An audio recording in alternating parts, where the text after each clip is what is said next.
and the first council meeting in March. Tonight we have Ryan Caith from KERM, KGOS Radio Live, and this will also be broadcast on YouTube. And we have Cindy Shealy here from the Torrington Telegram, and we appreciate the press's presence here tonight. The next item on the agenda is the Pledge of Allegiance, and I've asked Councilman Wayne Deal to lead us in the pledge.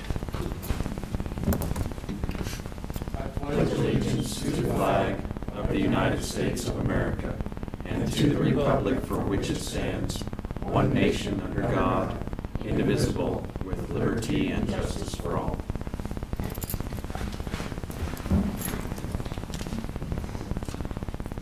Next item on the agenda is the approval of the consent agenda, which includes the minutes from February 21st, 2023. I'm sorry. I missed the mayor's informational items. So let me backtrack a little bit. Our thoughts and prayers are with the family of Renee Kemper, mayor of Douglas, who recently passed away. Renee was overwhelmingly reelected in November, and she will be greatly missed. I knew Mayor Kemper as the director of Youth Development Services, YDS, in Douglas. We've placed many Torrington youths there under the juvenile court system. It's a good crisis placement. She works up there with worked up there with Susie Martinez, and I'm sure Susie will continue to run that center. That's an excellent option for Torrington and Goshen County youth in crisis. Again, Mayor Renee Kemper of Douglas will be greatly missed, and our thoughts and prayers are with her family and the Douglas City staff and the citizens of Douglas. I want to say thank you to Clerk Treasurer Lynette Strecker and Department of Public Works Director Jeff Harkins for representing us well at the State Land and Investment Board meeting in Cheyenne last week. An additional $450,000 was awarded to the City of Torrington, which will go toward our well 16, our backup well improvements. So thank you for that. Also, I want to thank the council for approving that grant application, which was successful to that degree, $450,000. And I want to especially thank State Treasurer Kurt Meyer, who is from Goshen County, LaGrange, for making the motion to grant those additional funds. These grant funds were awarded to Wyoming and dispersed to the cities and towns under the recent American Rescue Plan Act of 2021. The legislative session is over. I want to thank the 3 Goshen County legislators who worked hard to represent the people of Goshen County and the citizens of Torrington. That would be Senator Sherry Steinmetz, Representative Scott Smith, Representative Alan Schlegel. I want to say thank you to them for their hard work and service, and I know they were responsive to me as mayor representing Torrington on certain legislation that came before them. So thank you. I wanted to thank them for their hard work. We are getting a little bit of break on the very snowy and harsh winter conditions we've had this year. As I've been saying, these conditions are not unique, but they are rare. And I want to thank, again, the Streets Department, Ed Hawley, Head of Streets and Sanitation, and the crews that have cleared out that snow. Also want to thank the other city employees who worked diligently to clear all the sidewalks and parking spaces in the city of Torrington, which are many. And I do want to also thank the citizens and property owners of Torrington. I think that they've been working cooperatively with the city crews to get the snow removal done this year. So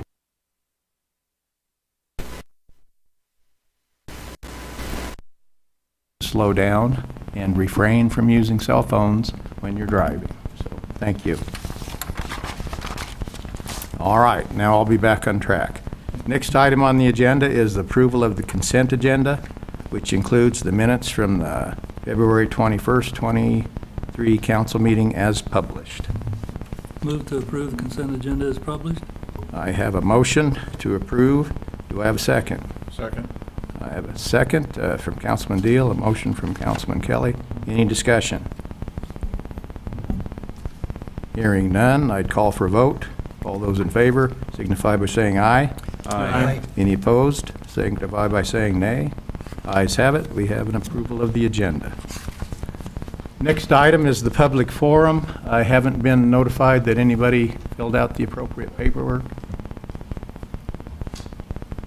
I think we missed the approval of the agenda. Oh, Right.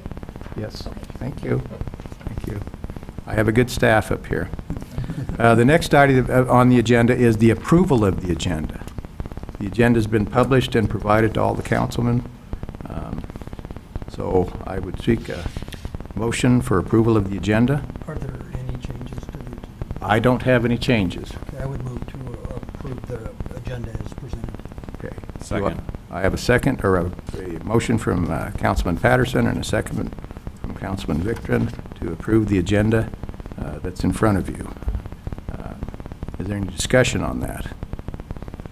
Hearing no discussion, I'll call for a vote. All those in favor of the motion to approve the agenda as presented signify by saying aye. Aye. Any opposed signify by saying nay. Ayes have it. The approval of the agenda is made. Next item is the public forum. I don't think anybody signed up for that. Okay. All right, we'll now move on to the action items in the agenda. The first action item is the audited financial statements for fiscal year '22. Mr. Paul Stilley from Lee O'Reilly and Company is here tonight. Thank you. Thank you, Thank you, Mayor. Thank you, sir. First, I want to thank you, Lynette, and her staff for her help. I enjoyed working with them. Very, very professional and very responsive, real timely, getting me information and the information needed. I'd like to proceed by just explaining how I'd like to, I know there's some a few new members here. I'd kind of like to go through maybe just a few minutes about how we perform our audit, if that would be okay with the mayor and the council. Yes, sir. Then I'm going to go through my required communication with our governing board that the American Institute of Certified Public Accountants asked me to make with you, and that's a short letter I provided. And then I'm going to go through the content of the financial statements, explain what goes in. It's a 50-page document or so. Try to give a little bit of a roadmap on that, and then go through some of the highlights of things that I feel are important in the financial statements.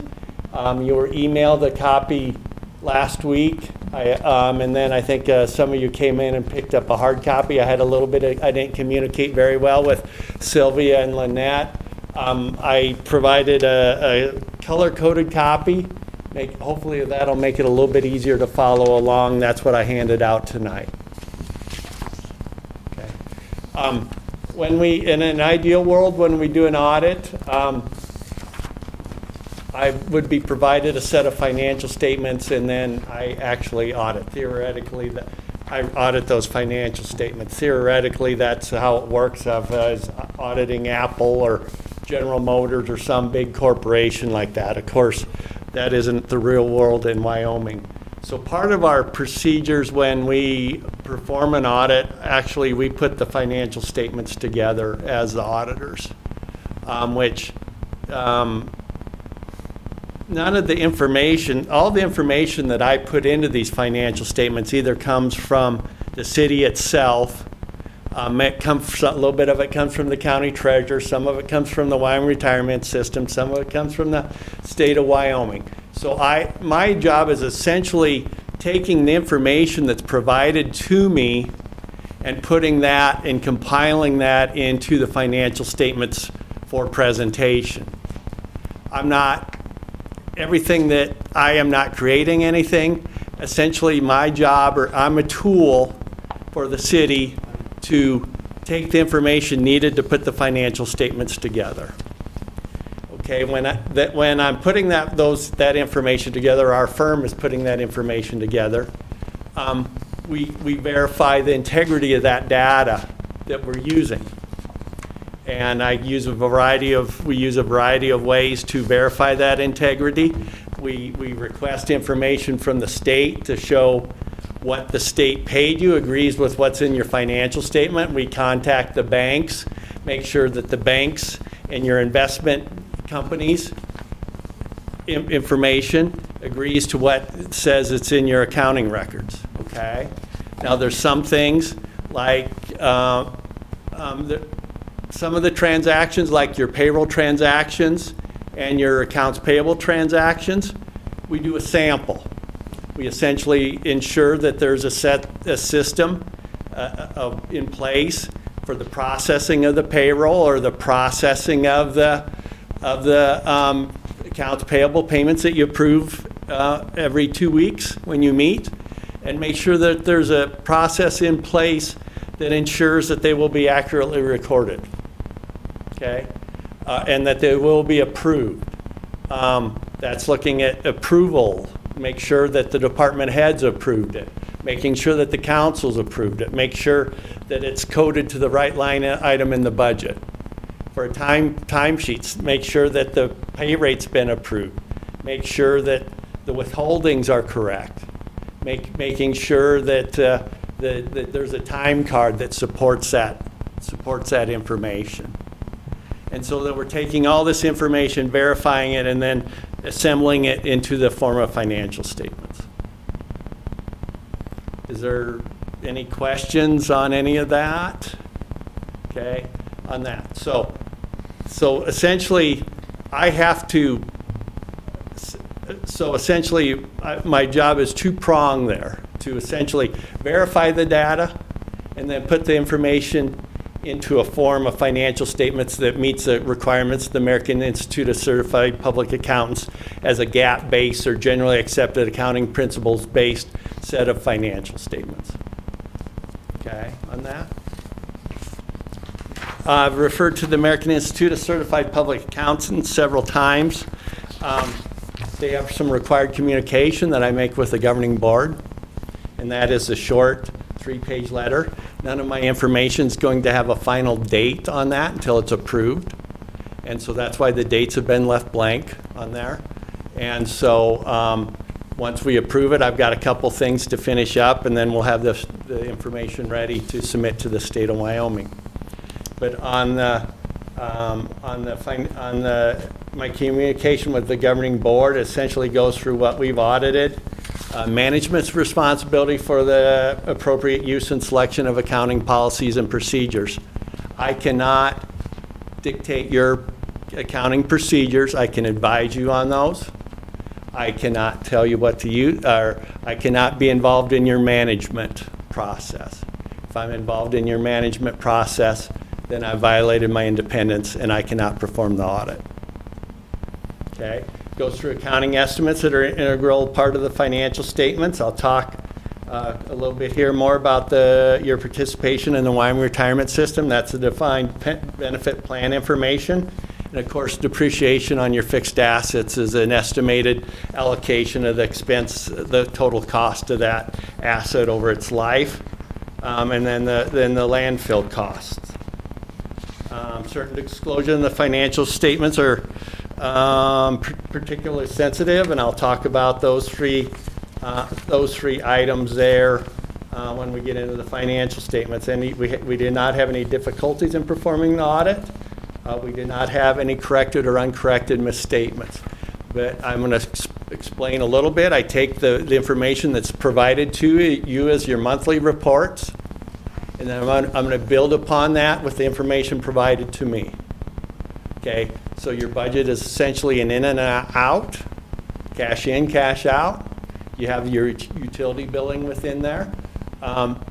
So you're going to take those reports, and that's how I'm going to include other things like the fixed assets, the long-term debt, the information I was referring to before that will be provided to me.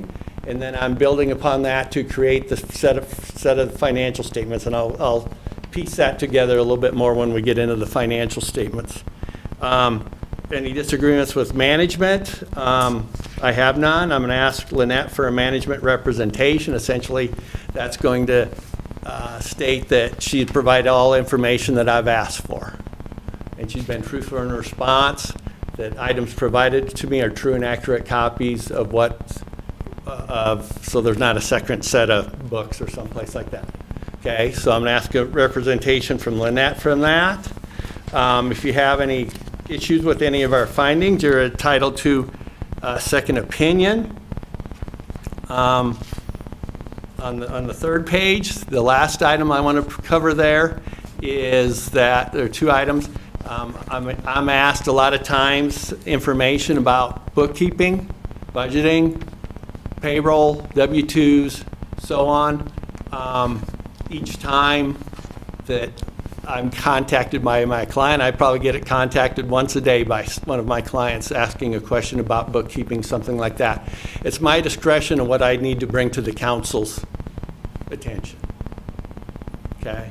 If there's something that I feel that I need to bring to council's attention, it's my responsibility to do that as my professional responsibilities. Okay? There's parts of the financial statements that I do not have to express an opinion on, particularly the budget and some of the Wyoming retirement system information. But as I've explained, even though I do not express an opinion on that part of the financial statements, essentially it's all the parts after the footnotes, I do have to essentially audit that to build upon, to get to where we end up on the front part of the financial statements. Okay, so that's my information, or I meet my requirements. I can do this verbally or in writing, and if I do it in writing, then I've got evidence that I communicated these items to you. If you turn to the financial statements, the first thing I want to bring up, in the past, and it keeps kind of going back and forth, this year we did not have to have an audit to meet the federal government's requirements this year, because we did not expend, the city did not expend $750,000 of federal money. Once the city expends $750,000 of federal money, we get thrown into the federal audit world, and then I've got specific procedures that I need to perform on those grants that you receive. Now, we did receive the ARPA funds, but we did not spend, the city did not spend those. There's a difference, okay? So once those monies are starting to be spent, then I'm going to have to apply federal audit procedures on the federal money. And just to briefly tell you, I go to the federal government's website, tells me I need to audit Davis-Bacon, or I need to audit compliance with cash management. So they have 16 procedures that they have applied. They don't apply to all grants, but some combination of those procedures will apply to each federal grant. The federal government tells me what they want me to audit with those, and I think next year we're probably going to be back in the federal audit realm. The last 2 years we were in the federal audit realm because of the $6 million airport project. Okay, but this year we were not in the federal audit realm. Okay, if you turn to the table of contents, and just a second page there. So when we have two reporting things. When we do a governmental audit, we have to go under governmental auditing standards. And so we have two sets of standards. We have my AICPA standards, which are essentially going to be the reporting of the financial statements. And then my governmental audit standards bring in the compliance with laws and regulations and your internal control over financial reporting. I do not have to audit all your compliance. I have to audit the compliance with laws and regulations that I feel are material to the presentation of the financial statements. Okay? So I'm auditing budgeting, things like that, fiscal management, investments, things like that. But if there's something that you didn't comply with, I wouldn't know, but it doesn't have any effect on the financial statements. It has no bearing on my work at all. And so the things there in pink are the financial statements. And the items in green are the compliance with laws and regulations on the table of contents.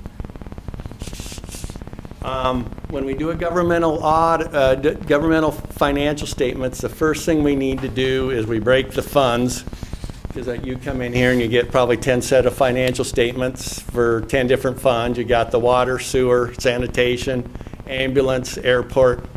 We break those into, we have 3 different sets of funds. We have trust and agency funds, which really you do not have any. That would be money that you're holding for another entity. County treasurers hold money for the other taxing entities all the time. So that's going to be a trust and agency fund. We have what we call the enterprise funds. And those are the funds that are intended to run like a business, trying to be self-supportive. And so we have water, sewer, sanitation, electricity. Those have to be self-supporting. And then the ambulance, which is sometimes either way. And then we have then everything else falls into governmental funds. And those are going to be funds that are driven by property taxes and so on, other revenues that are not supposed to be self-sufficient. Your water, sewer, sanitation, electric are all driven by user charges. The user charges are intended to cover the cost of the operations. Okay, so when I go through this on page 2, the item that I highlighted there, number 2,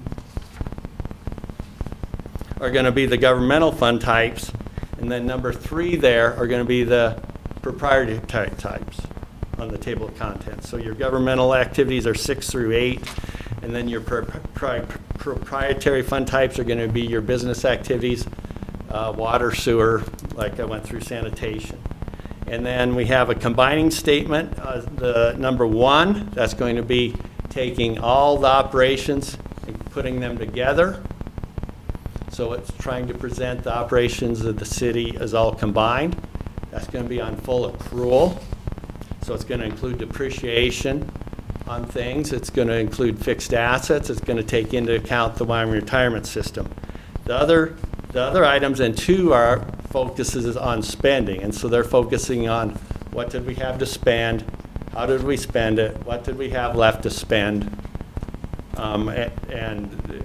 and then the other items that are going to be presented in there. The 4th item, we have a budgetary presentation, what was budgeted, how it was spent, and what was favorable or unfavorable variance. And then we supplement that with the notes to the financial statement. And they're on 14 through 40. They go on for 26 pages. And so we essentially, when we're doing a governmental audit, we have 3 different presentations. We have budget, we have spending presentation, and then we have the final presentation that's intended to present the city as if it were a business operating in the profit world. Okay? And so those are the first one is the number 1 is presentation in the profit presentation as a business. Number 2 is focusing on spending. 3 is strictly the proprietary funds, and then number 4 is the budget. And then we have reconciliations between the 3 different sets of presentation. Any questions on that? Real brief history. I'm trying to condense 2 semesters of governmental accounting into 10 minutes. So,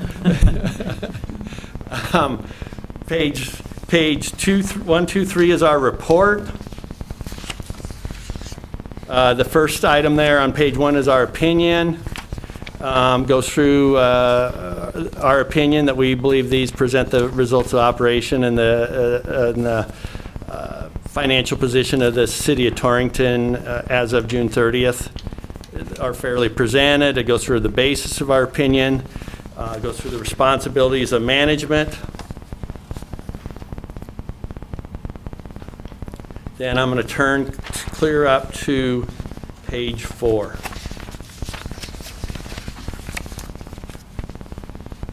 And I've highlighted some things. I've wrote some things on top. This is a full accrual. As you can see, the biggest items on there is going to be the non-capital assets. These are the building, equipment, water lines, sewer lines, electric system of the government. And then at the top, I have the governmental activities. So that's going to be the general fund, the airport, golf, pool, cemetery. They do not have enough of a revenue base to support themselves. Okay?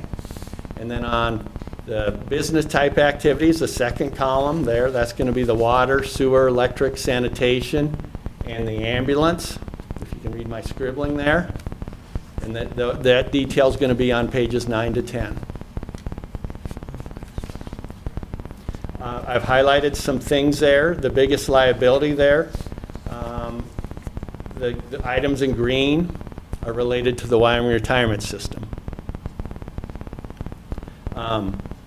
Your participation in the Wyoming retirement system, the Wyoming retirement system is currently running a deficit about $1.5 billion. That's as of January 21. I think it's probably going to be worse at January 1, excuse me, that's as of January 1, 22. It's probably going to be worse as of January 1, 23. And so the accounting principles, there's that unfunded liability that says that there's liabilities hanging out there that nobody's picking up on their books, just like Social Security. But the AICPA came back and said each entity that participates in the Wyoming retirement system needs to pick up their proportion of that liability. Your total liability is there, the net pension liability is a total of $5.257 million. That's the pink item that's got a green by it. Okay. That's your participation in the law enforcement plan, the PERS, the public employee plan, that also includes all the teachers, UW staff, and so on, federal government. And then it also includes your participation, real small participation in the volunteer EMT plan.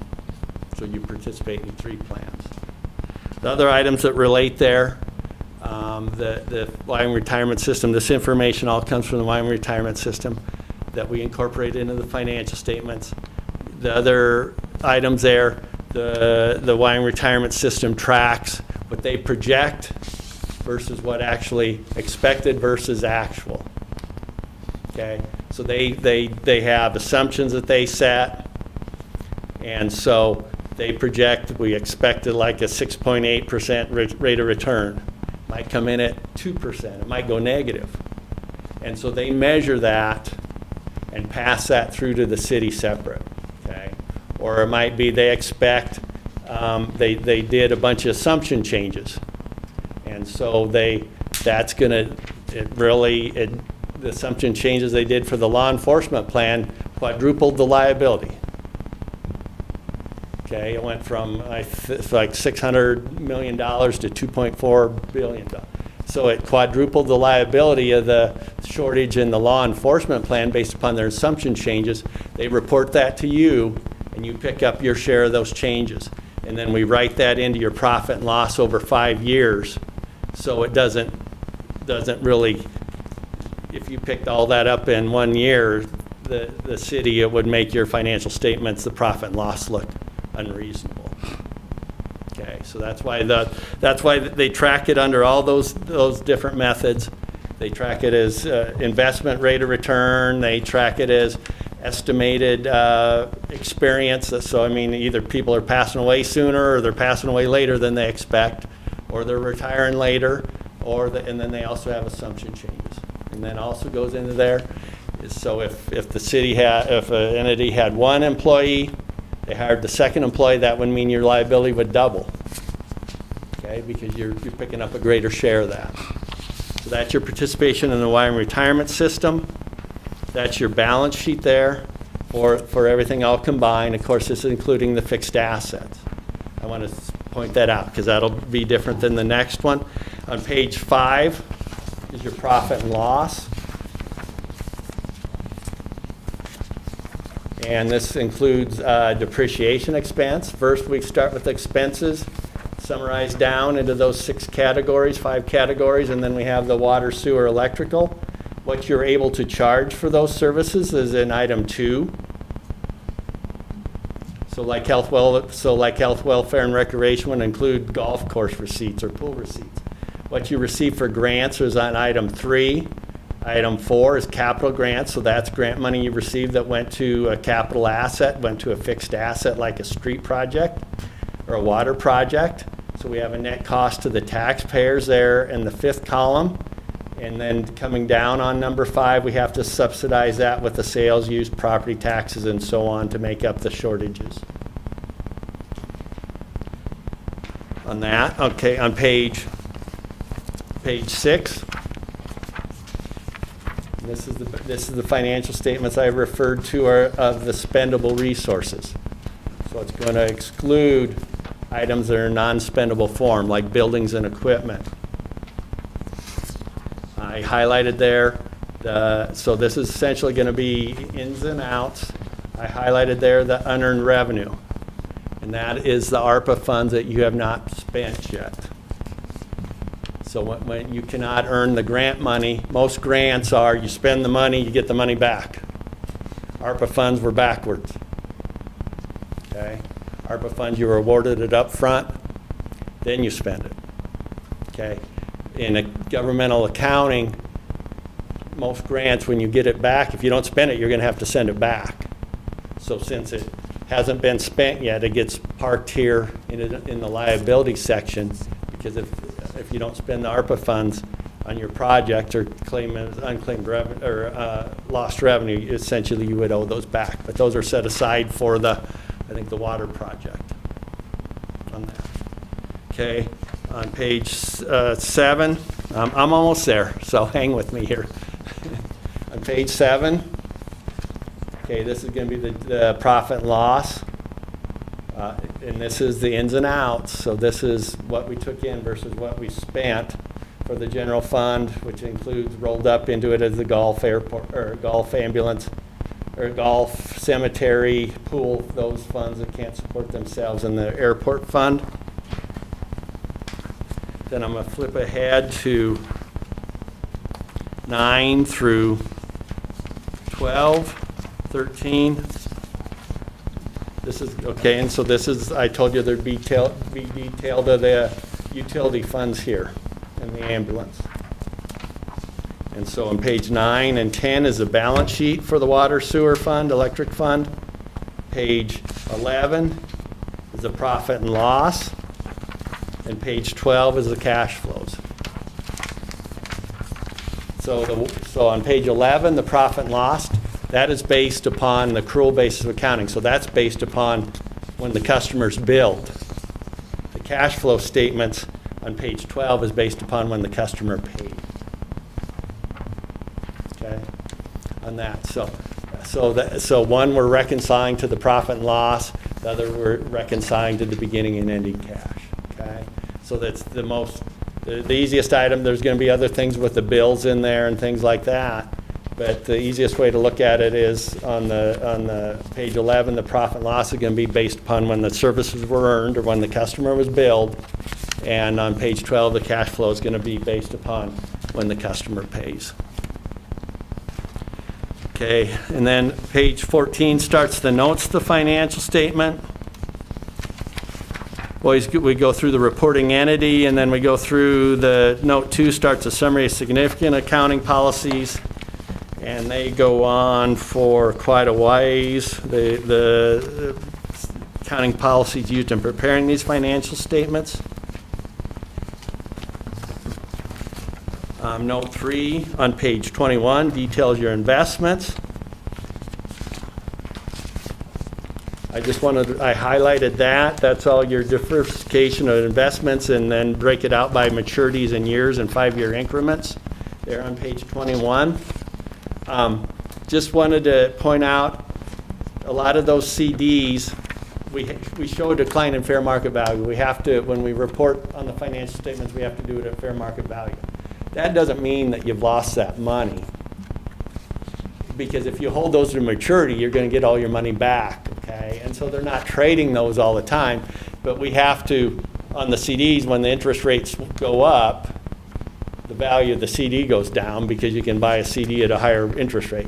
But that doesn't mean that, I just want to point out that even though the fair market value is less just on that measurement data, June 30th, you're not going to lose that money, because if the CD is held to maturity, you're going to get repaid in full anyway. Okay, does that make sense on that? Note 4, the solid waste. Note 5 goes to accounts payable. Page 24 goes through the fixed assets. I just highlighted there on the governmental activities, the construction in progress. We had accumulated all those costs there from the airport project, and so once the construction was completed, we roll that out and bring it up into there where the buildings and improvements are. Note 8, I identified as a significant note. That goes through the debt of the general fund. We have three capital leases. And then the maturities there on page 26. And then on note 9, I highlighted this as a significant note that details the liabilities for the water, sewer, electric, and sanitation fund. The water fund has a lot of SLIB loans and Wyoming Water Development Commission loans, capital leases. And so I identified those as a significant lease. That's pretty much what I wanted to cover on there. Note 10 goes through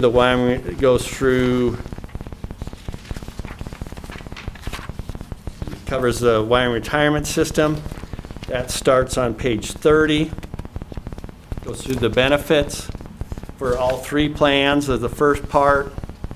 Page 31 goes through your contribution rates and your contributions you made for the year. Page 32 goes through the liability. And I want to stress that we put this liability into the financial statements, but the state's not going to come, WRS isn't going to come tomorrow and say, we need a check for $4 million. Okay? But that your rates are established in statute. But it does, so if they're not going to ask for a check for tomorrow, you're probably going to say, well, why do we need to know that? Well, at one point, not too long ago, the contribution rates were 10% for the employees. Now they're almost 19%. And that's a state raising those rates through statute, trying to square up that deficit. Okay, on that. Your percentages there that you participate there is the second item there. So like on the public employee plan, you have 0.2% of the whole liability. So your contributions are 0.2% of the whole state. Your law enforcement plan is your contribution rates are 0.8% of the whole state. That's pretty much what I wanted to cover. We go through the budget information is on page 40. 42, 43. We have information on the Wyoming retirement system. It's included in there. And that's on more information on the Wyoming retirement system. That's on 45 through 46. And then on 47 is our report on internal control and compliance. What I've referred to before. This is the compliance part. And our report on that is on 47 and 48. And on 49, we've had this finding for a long time. If I was auditing a great big company, everybody would have a dedicated function of checks and balances. Here, with the limited staff, a lot of those duties overlap. That doesn't mean anything's wrong. I just have to note that. Everybody, there's very set procedures for approval on things. There's some areas where, like I've talked in the past, things where the city's higher risk. Most entities are higher risk at things where there's remote locations of processing data. Things like, and I'm not, most of the times where we see something happen is where something never makes it into the books. So I think what happened here, you had a big case with the clerk of courts here in the county. I don't know exactly, but most of the times when something like that happens, something gets intercepted before it gets into the books. On that. Okay. Is there any, I know that's a lot. People tell me it's like drinking from a fire hose. But yeah, if you've got questions, Lynette will be happy to answer them, or if she doesn't have the answer, she can get with me, or she can put you in contact with me. That's what I'm there for. These are your financial statements, they're not mine. This is what you pay me for. And so I wanted try to get you to understand these as best as possible, because they're complicated.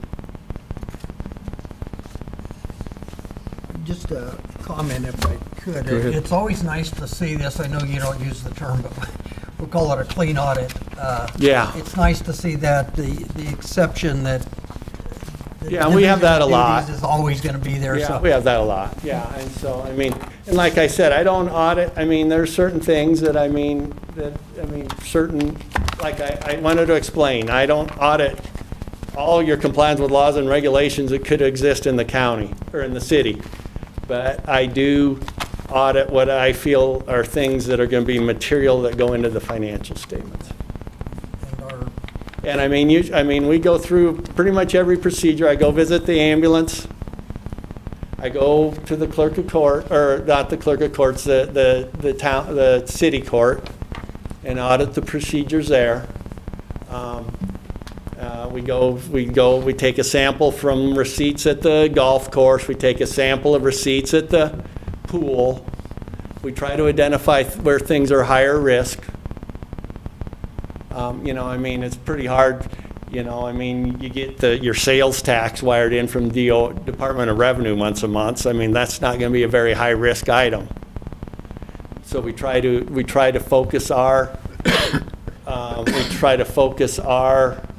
procedures, our audit procedures, on things that we feel are where there might be a higher risk of something happening. Okay, but I'm still not going to do 100% of anything. So we essentially, we're auditing procedures. So, we we did do a sample of 25 checks that you approve each month, okay?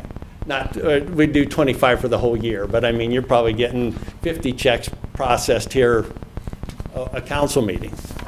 But so we do a random sample of 25 items, make sure that the procedures are all following through on that. All the years you've been presenting this to us, I don't think you've ever had any problems. I don't think there's any problems. No, it's always went real well. So that's why, the one thing, and I bring it, the one thing that you kind of always hear, that the problems occur,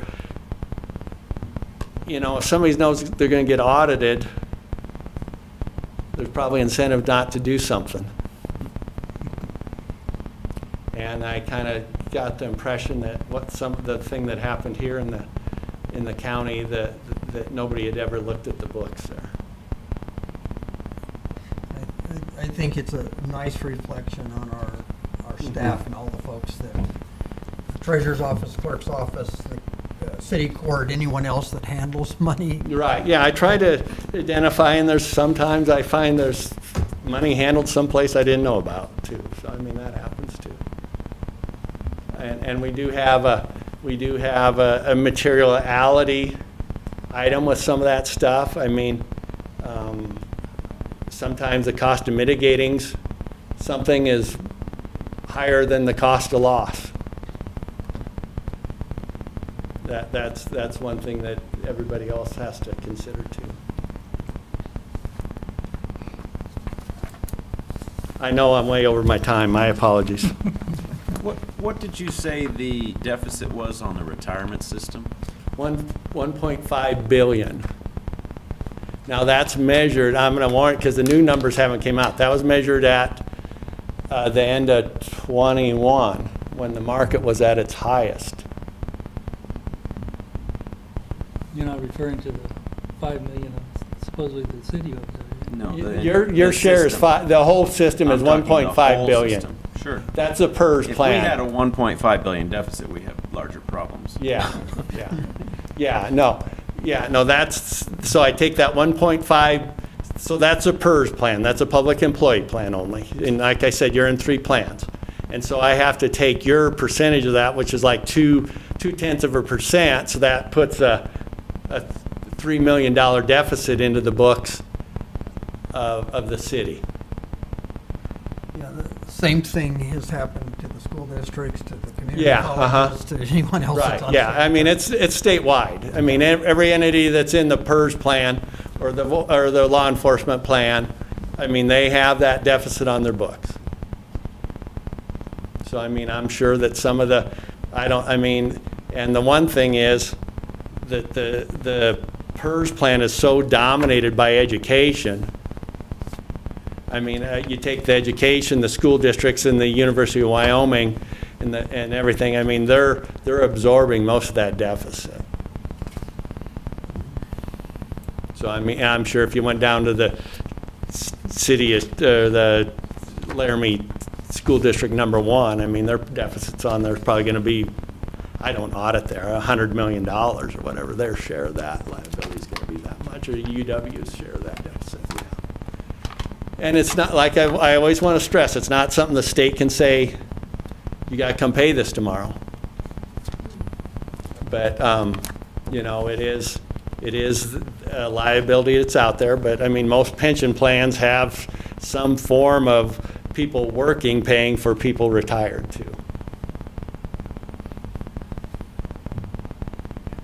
On that. But yeah, I hope I didn't take up way too much time, but. No, I want to thank you for your presentation, and there's certainly 3 new people here, and appreciate it. Yeah, they're not, I don't know how somebody could take, it is a complex, it's not a lot more complex than if you're probably involved in not-for-profits the way it sounds, Mayor. It is a lot more complex than a normal business or a not-for-profit organization would be too, so. I was on WCDA board when Porter Muirhead Uh-huh. did their presentation. We devoted, I believe, 4 hours at the annual meeting for that. Oh, well, I mean, I can come go for 4 hours. That's not a suggestion. I think in 4 hours you'd lose your audience. Yeah, I know. You'd be, at midnight, you guys be asleep by then, so. Thank you, I Mr. have to Daly. bring alcohol to keep you going. All right, thank you, sir. Lynette, do you have anything to add there? No, I think covered it pretty good. Okay. All right. What I would like to have is a motion to accept at this time. So moved. Okay. To accept the audit? To accept the audit. I have a motion from Councilman Patterson to accept the audit. Do I have a second? Second. Second from Councilman Kelly. Any discussion? Hearing none. All those in favor of accepting the audit as presented signify by saying aye. Aye. Aye. Any opposed signify by saying nay. No opposed, so the audit as presented is accepted. Thank you, Mr. Steele. All right, next item on the agenda is third reading on the ordinance relating to the airport ground lease. And Mr. Eddington, could you just please read the top of that? An ordinance amending and reenacting Section 12.32.082 of the Torrington Municipal Code 2023 revisions relating to airport ground lease. All right, and Director of Public Work Harkins, do you have any? We've had no Comments? public comment. Everything seems to be going just smooth regarding that, so just waiting for your approval.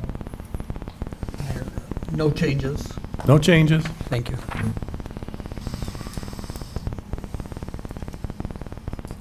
I would make a motion to approve. I have a motion from Councilman Deal to approve on this ordinance on third reading relating to the airport ground lease. Do I have a second? Second. Second from Councilman Victorin. Any further discussion, gentlemen? Hearing. No. Hearing none. All those in favor signify by saying aye. Aye. Any opposed signify by saying nay. Hearing no nays, that passed. Ordinance on third reading, airport ground lease. Next item on the agenda is an ordinance up for second reading, authorizing and directing execution of the green energy program. Mr. Reddington, could you read the top of that ordinance?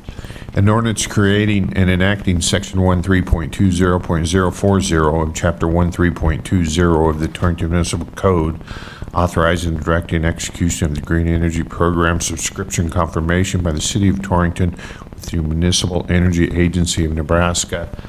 No changes and no comments that I'm aware of. Thank you, Mr. Eddington. Mrs. Strecker, any input, comments?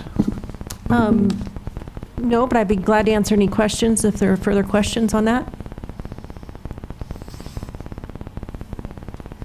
Now, is this, was an item that didn't cost us anything to participate, right? It'll cost us, the new energy contract will cost .04274 cents per kilowatt hour. Okay.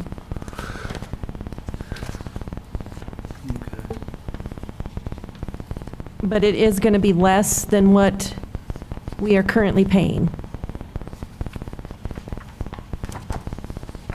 But that cost subject to change periodically, isn't it?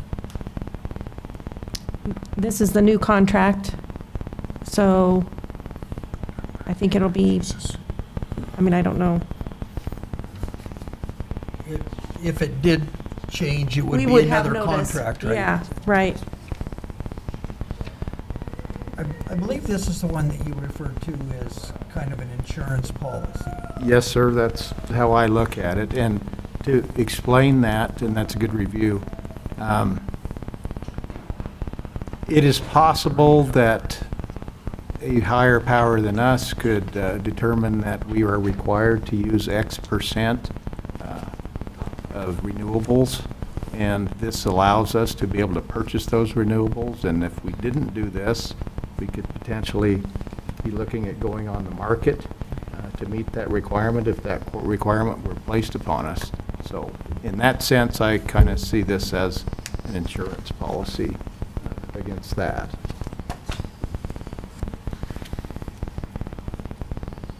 All right, any further questions for Mrs. Streck? Move to approve this on second reading. Okay, I have a motion from Council Patterson to approve this ordinance on second reading. Do I have a second? Second. Second from Councilman Kelly. Gentlemen, any further discussion?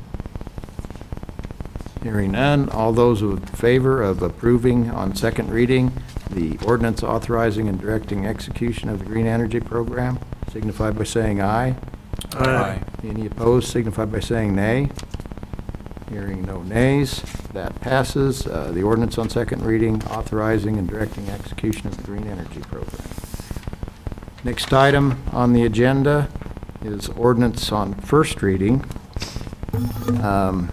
to repeal section 13.24.030 of the city ordinances. Mr. Eddington, could you? An ordinance repealing section 13.24.030 of the Torrington Municipal Code 2023 revisions relating to deposits. Thank you, Mr. Eddington.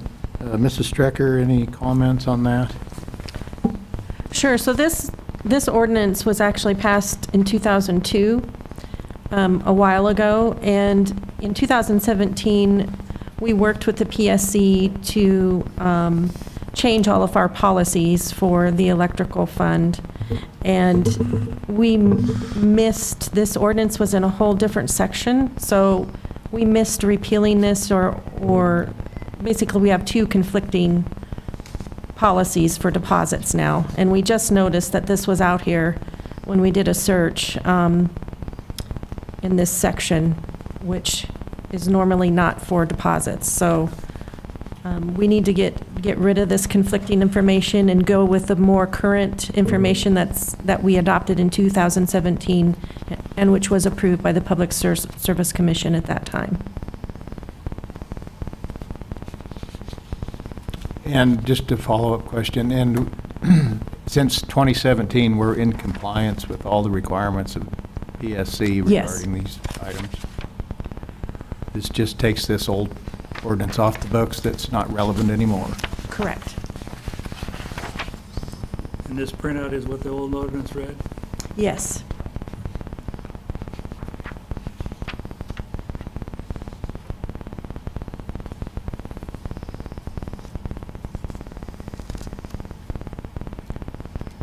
Mr. Mayor, if there's no further comment, I would move to approve the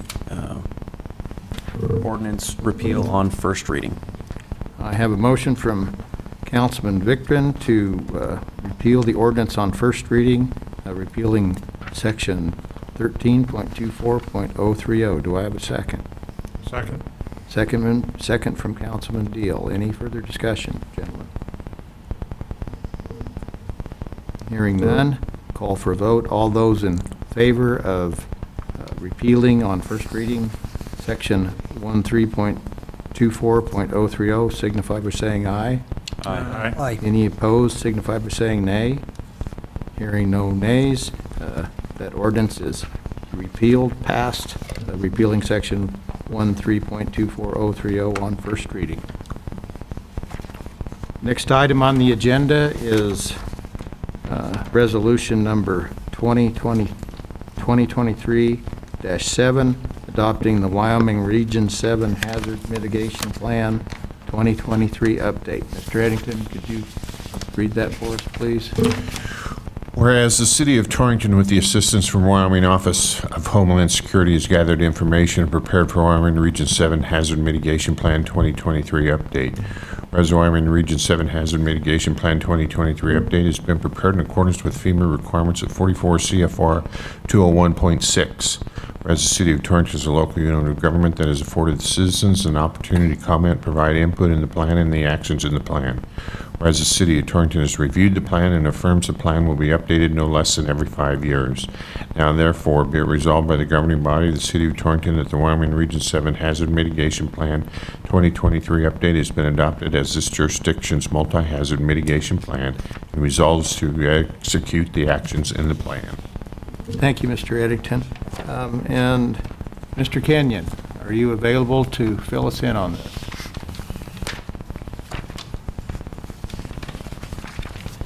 Thank you, Mr. Mayor, Council. The Region 7 Hazard Mitigation Plan is a 5-year document that is ongoing throughout the state, basically.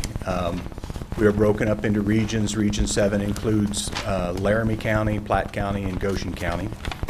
It was our turn to do this during the past year. We started in about February of 2022 with this process. The plan consists of a base document and then 3 annexes, one for each county, that specify individual county threats, hazards, and possible mitigation actions.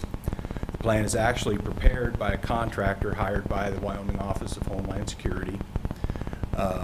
It's done with public input through polling data requested on social media and the city website, for instance, county website. These things were posted through here, and we get input from city officials. All the municipalities in the county are participating in this. Special districts such as GID, Pathfinder District, Horse Creek Conservation District, etc.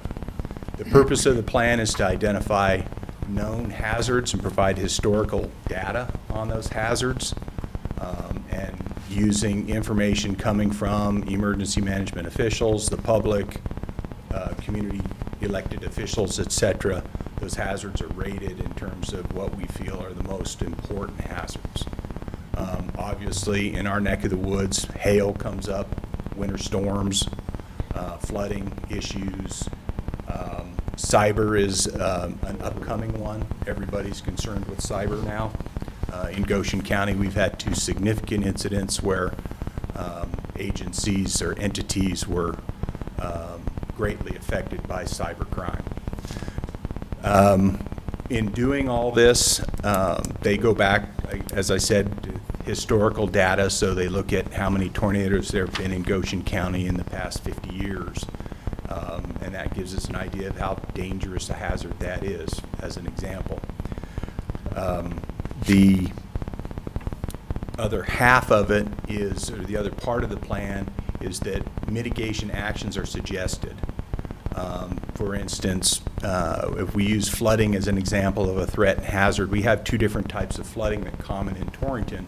One would be river flooding, and the other one would be surface flooding, where we have low-lying areas of the county where there's inadequate, or, well, we'll just say inadequate storm drainage facilities. So we can suggest mitigation actions that can be taken, and working with Director of Public Works Harkins, one of the actions that we suggested was a plan to update storm drainage facilities with roughly a $10 million quote on it, a $10 million action. So this type of thing, and an example to mitigate river flooding would be creation of hardening the dike of the final sewer lagoon treatment area, which directly abuts the Platte River. We could have a situation there where erosion and high water of the Platte River could cause failure of that. That dike is actually considered a dam and rated and inspected as such by the state of Wyoming. I think it's the water office that handles dams also.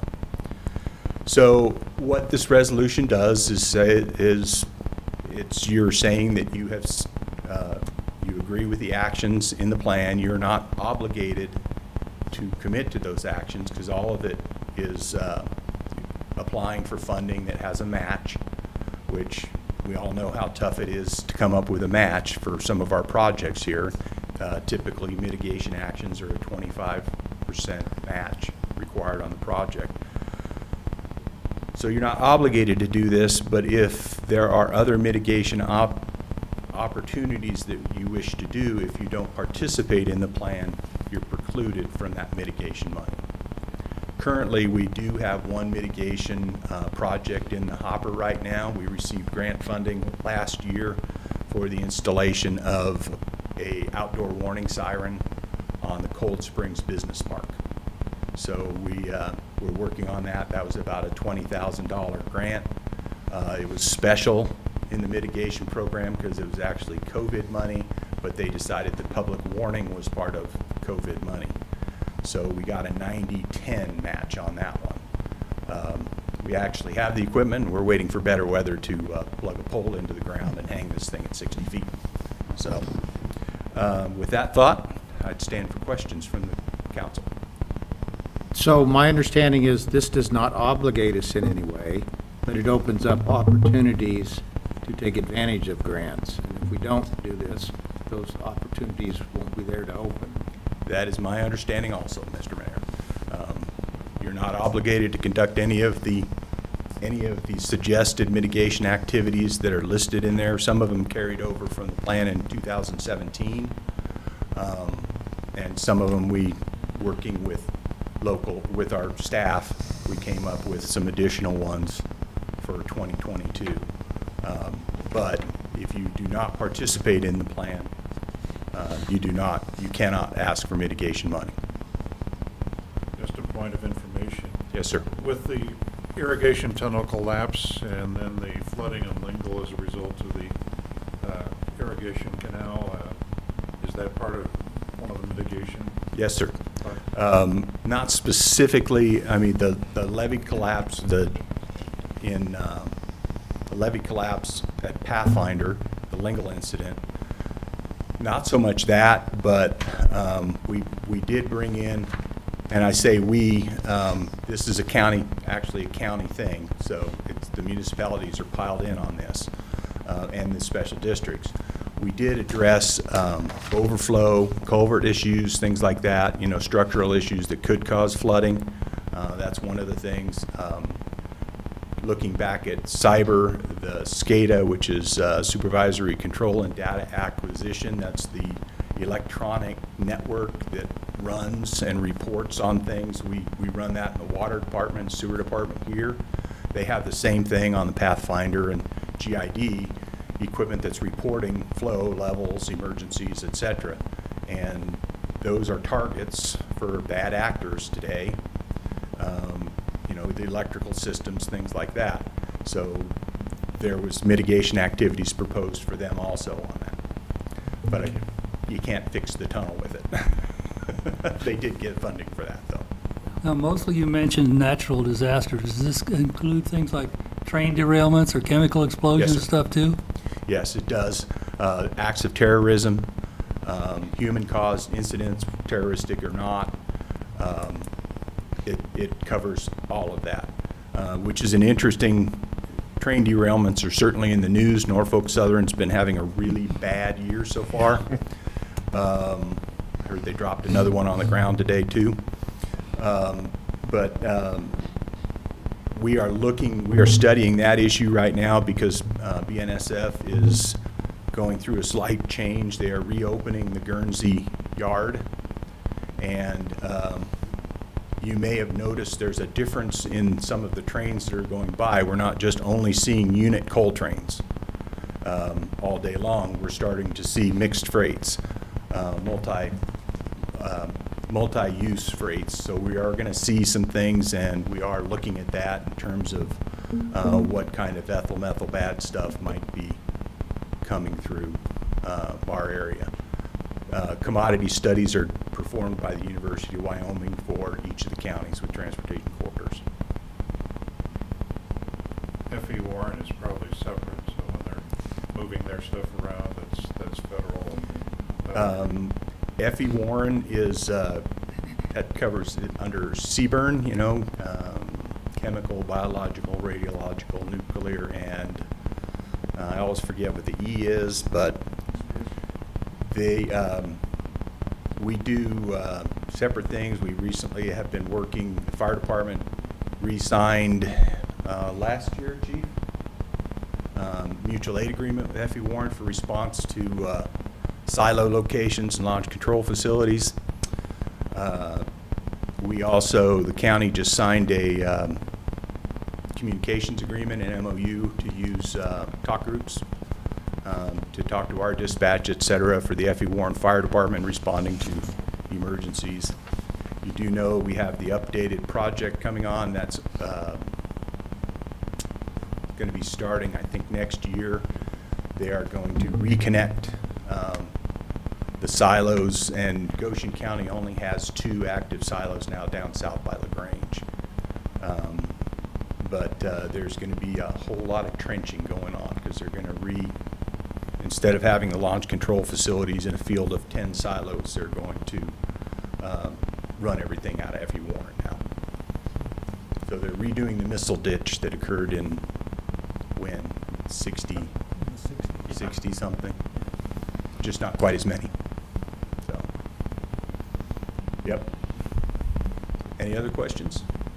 I apologize for the fact that the link that I sent all of you to be able to read the plan did not work. I'm not quite sure what the SharePoint problem was there because the contractor said that would be available to anybody that clicked on the link. But we will have that available for you if you wish to see it printed out. It's almost 200 pages of nighttime reading. Now, is there a cost to implementing this? A cost? Yeah. No, sir. No, the cost of the contractor that does this is paid by the state Homeland Security Office.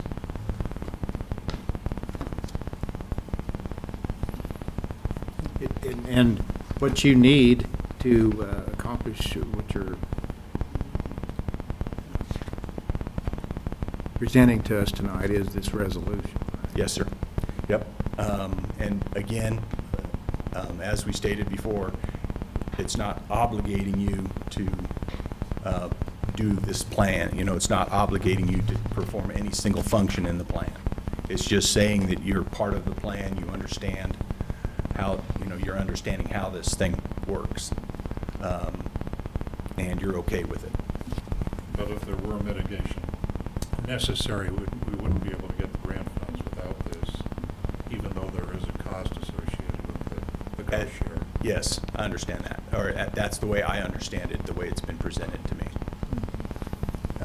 You know, if we did decide that we were choosing to mitigate, say, a flood wall there on the sewage lagoon, you know, that'd be one of those things where it's in the section here, then we'd probably have to hire an engineer to be looking at it because there's a cost-benefit analysis that's required for any of these mitigation activities. So you have to prove how much money you're going to save by spending the money, which the reality of it is it makes it difficult for us to do that because we all know how much engineers cost. Got one right there. He said something about his calculator doesn't do more than 10 digits.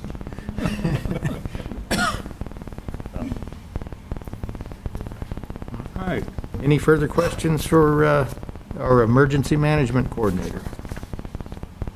Thank you, Mr. Mayor. Thank you, Ken, or Chuck.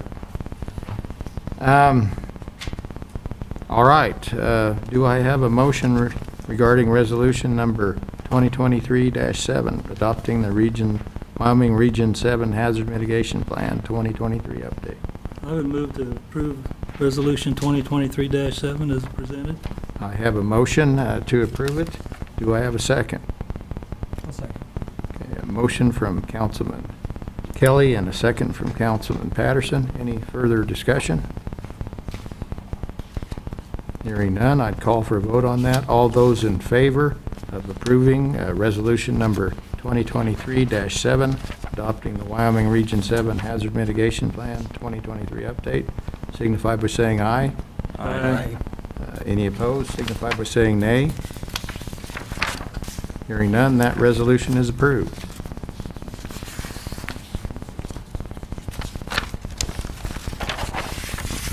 Next item on the agenda is the 2023 swimming pool rates.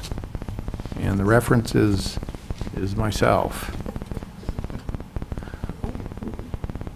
I have had conversations with Mrs. Strecker, the city treasurer, and with Bobby Dawkins, the senior utility clerk. I looked at rates to compare the Torrington rates with the Lingle rates for their pool and the Guernsey rates for their pool. Some things apply. I think the main point I want to make is did not increase the rates. The rates for 2023 are the same rates as were there for 2022. And I wasn't here in 2022 as mayor, but I understand there was some increase in 2022 coming out of COVID. And so it just looked like to me the best thing to do for this coming swimming season is leave the rates as they were last year. Anybody have any questions for the mayor?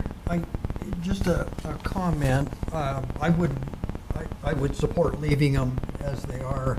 As a general principle, I would rather see small incremental increases if we have to do them, as opposed to putting it off too long and then really having to, and we've seen that happen in the past. So just as a comment, but I'd certainly support leaving them this year.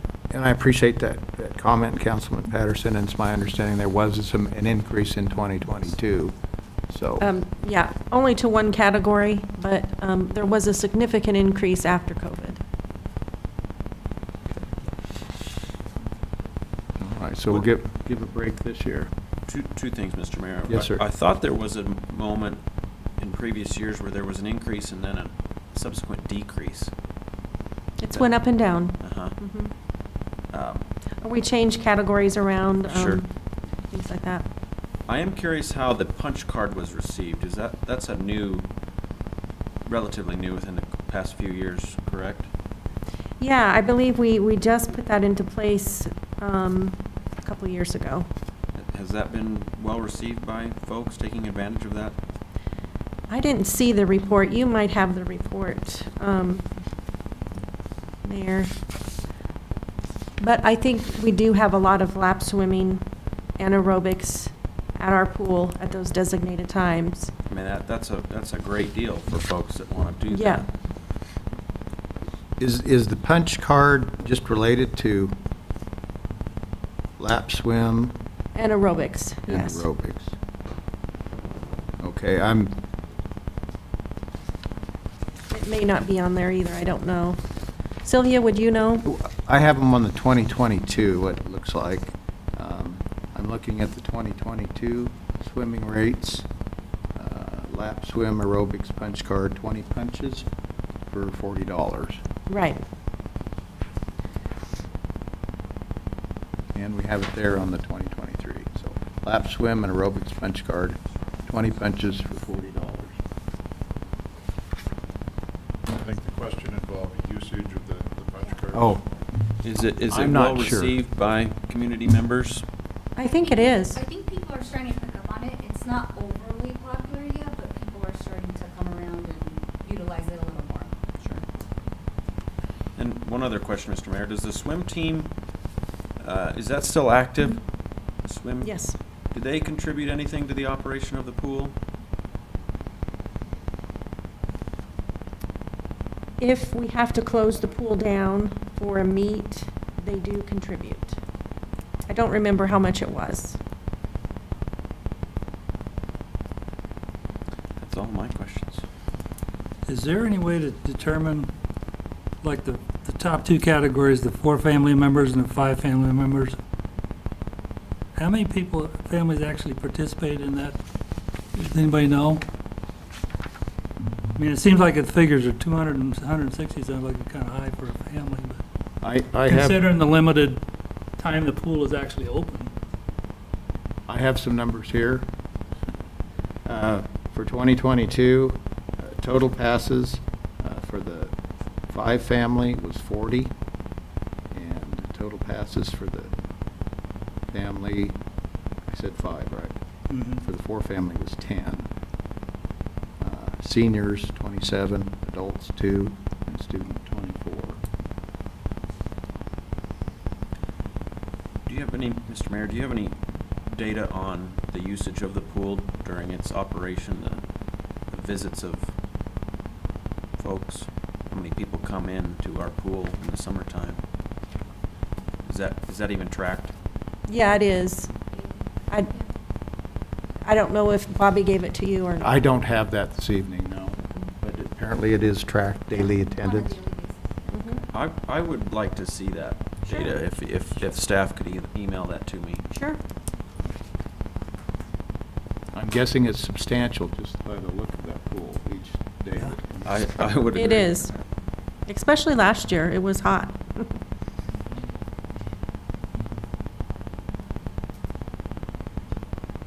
Any other questions for me? All right. Any questions for Ms. Strecker? Mrs. Strecker? All right, I would entertain a motion to approve the 2023 swimming pool rates. I would move to approve the rates as presented. I hear a motion from Councilman Victron to approve the 2023 swimming pool rates as presented. Do I have a second? Second. I hear a second from Councilman Deal. Any further discussion, gentlemen? Hearing none, all those in favor of approving the 2023 swimming pool rates as presented signify by saying aye. Aye. Any opposed signify by saying nay. Hearing no nays, that's passed, the 2023 swimming pool rates.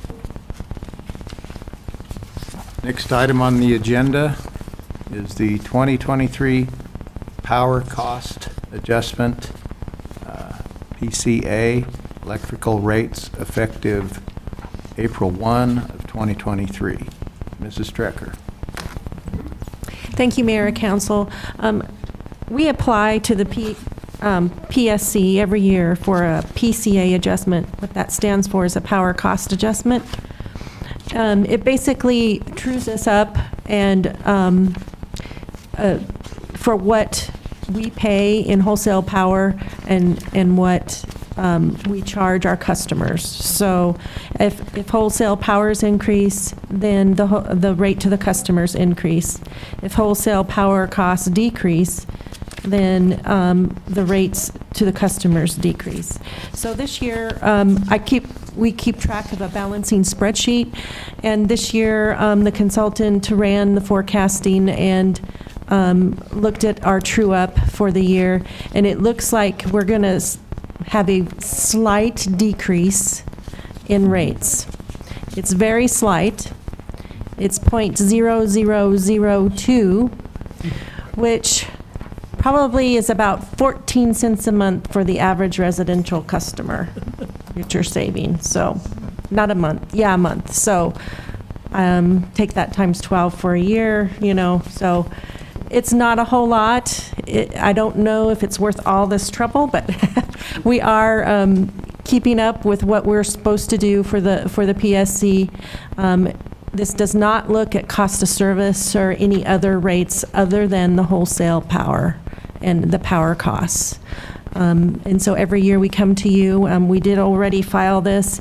There, once we get done with it, we have to get it to the PSC so they can get it on their docket. It is going to be effective April 1st, into effect. Time is of the essence. We have to get it in, and hopefully we'll have a hearing here towards the end of the month. And hopefully we'll get this approved. So I'd be glad to answer any questions you may have. And I did have that one error. It'll be corrected. So thank you. Just out of Mr. curiosity, what are they charging us to submit this? More than what, like I said.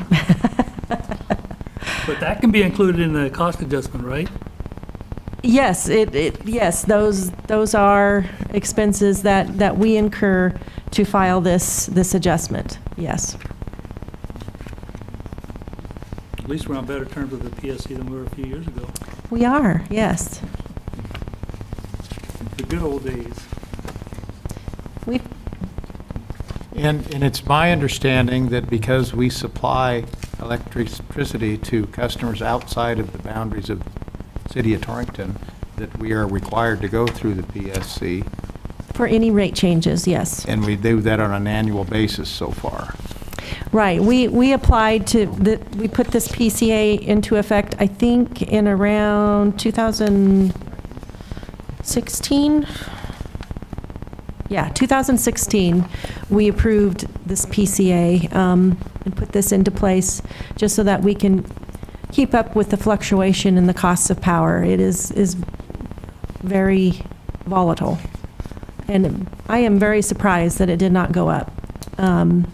We did have an increase in our WAPA allocation, but that's a small percentage of our overall.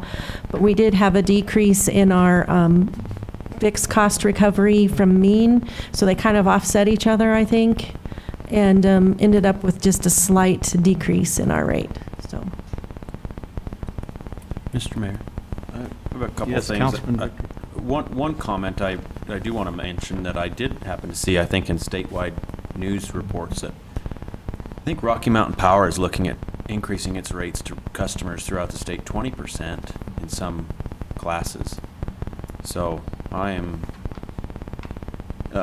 enthused that this is not like that. Yeah.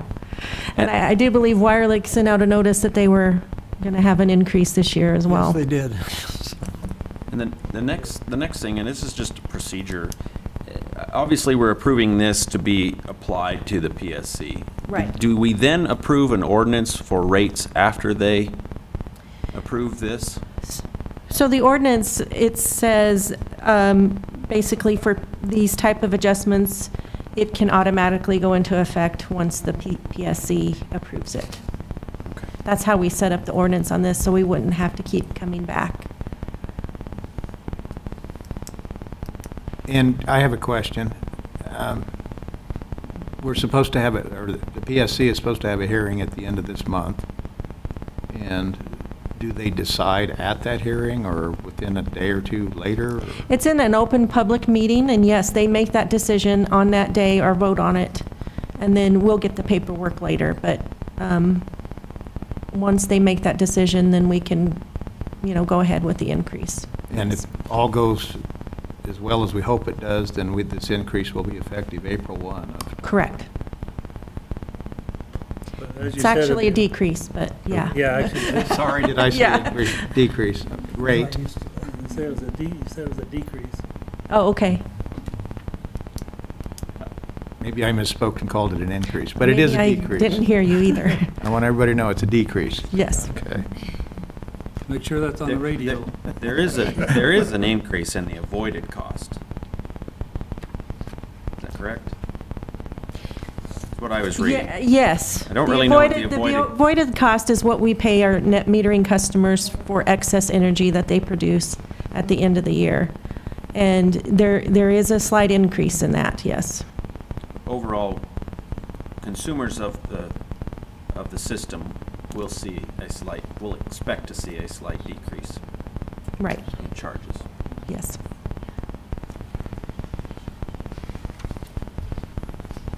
All right, does anybody have any further questions for Clerk Treasurer Strecker? Thank you, Mrs. Strecker. I would look for a motion to approve the 2023 power cost adjustment application for electrical rates effective April 1 of 2023. Move to approve. I have a motion from Councilman Kelly to approve the 2023 power cost adjustment for electrical rates effective April 1 of '23. Do I have a second on that? Second. Second by Councilman Patterson. Any further discussion, gentlemen? Hearing none. All those in favor of approving the 2023 power cost adjustment, electrical rates effective April 1, '23, signify by saying aye. Aye. Any opposed, signify by saying nay. Hearing none, that 2023 power cost adjustment is approved. Next item on the agenda is the approval of the bills from February 22nd, '23 to March 7th of 2023. Mrs. Stricker. Thank you, Mayor and Council. Sets of the bills were handed out tonight and attached to your agenda. I'd be glad to answer any questions that you may have.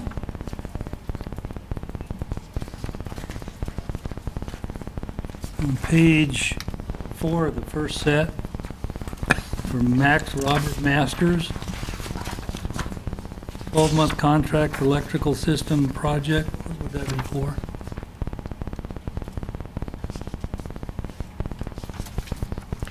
So as you know, he mapped the GIS for our electrical system. And so this is the contract for maintaining that, I believe. Oh, okay.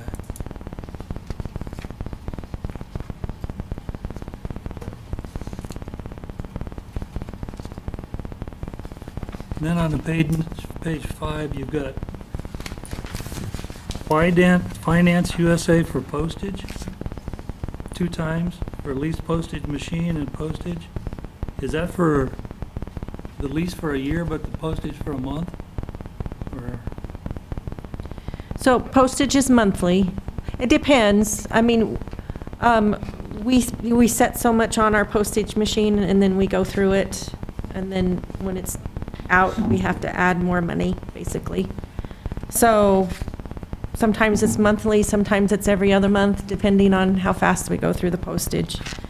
And we just divide that out by the usage. We have codes on our mail machine. So when you go in there to put your postage on there, you have to type in your code for your department. And so we then divide out the postage. And then Quadient leasing, that, I believe that is monthly.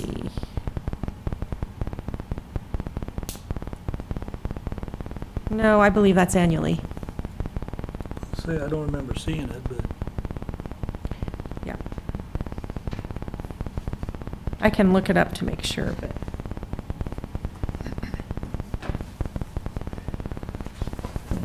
and this is all better than the post office can do? We actually do get a discount on our postage for the metered machine. So it's like 1 cent or something like that. It's not very much, but it does add up when you use, you're sending out bills or whatever, 1,500 statements. It does Yeah. add up. Okay.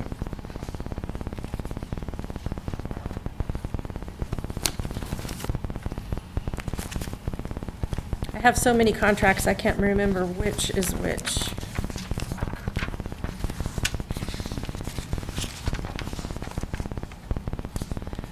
So this is March to June. So it's quarterly. That's our quarterly lease amount. The 407 is a quarterly amount? Yes.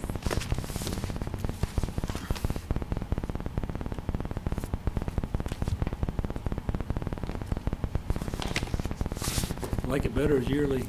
Yeah, me too.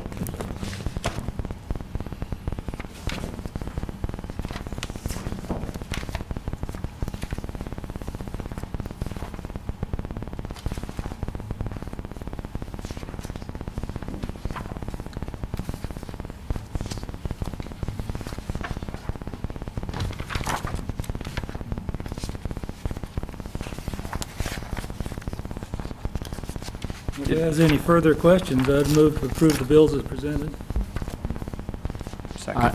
I have a motion from Councilman Kelly, approval of the bills from, Second.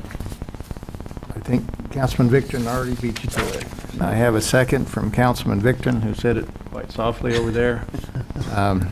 So I have a motion and a second to approve the bills from February 2nd of 22, or February 22 of 23 to March 7th of 2023. Do you need any further discussion, gentlemen?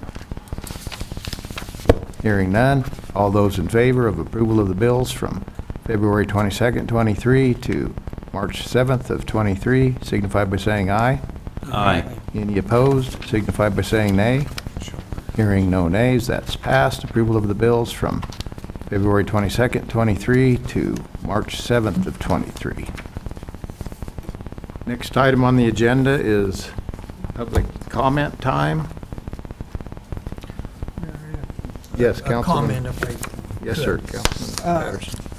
On the occasion of the completion of the audit, I think it's appropriate to commend all the city employees that are involved in handling the city finances in all the departments. And it really is nice to get such a clean audit back, and a good report. So, thank you. You're welcome. It is a group effort. Department heads communicate very well about grants and other things going on, so I really appreciate all the staff's help.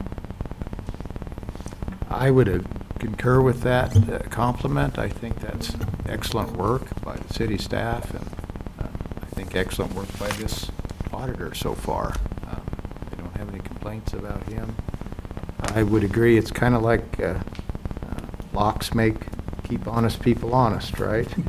And I think audits keep honest people honest. So I think that's a good process, and I agree with what he said. You know, if someone thinks that they're not being looked at, then things can happen that aren't good. So That's right. it's good that we have that audit system in place. All right, any further comment? Fire Chief Patch, you're here. You want to address us briefly? Don't have much to that. How much has been going on the last 2 weeks? Okay, I got your report this morning, and that's exactly what you told me in your report, so I suppose that's a good thing. Things are quiet. Appreciate that. All right. Well, I'm going to try something new. There is no further agenda to be taken up tonight, gentlemen, so the agenda's been completed, and the meeting's adjourned. Gee, and I was going to say in recognition of 307 Day and the Cowgirls CSU game starting about 4 minutes ago, that we should probably adjourn to go watch that. All right, I'm making people happy. Thank you.